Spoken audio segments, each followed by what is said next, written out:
Finance and accounting professionals are by nature typically more skeptical of AI, and part of our training is to always apply professional skepticism, but AI really multiplies the impact and the efficiency of my team. Hi, my name is Lauren. I'm the controller here at Perplexity, and this is Dilly.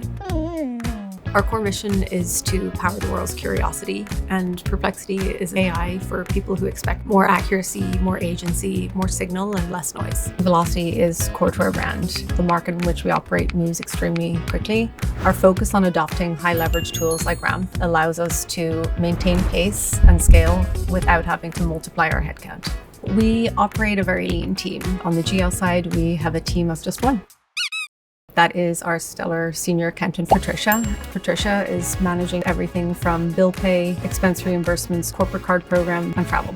We've designed a vendor-specific card program. This may be a controversial opinion, but my preference is to restrict the use of general use credit cards. It allows for just better insight into our spend. 97% of our credit card transactions that flow through RAMP are automatically coded, whether that's through rules that we've already created ourselves or through the accounting agent. The accounting agent will ask, why is it that you made this adjustment in this case? And it's a conversational response. Gone are the days of scrambling for receipts, manually coding large data sets. All of that has been automatically completed right through the end of the month in real time. It definitely feels like a relief.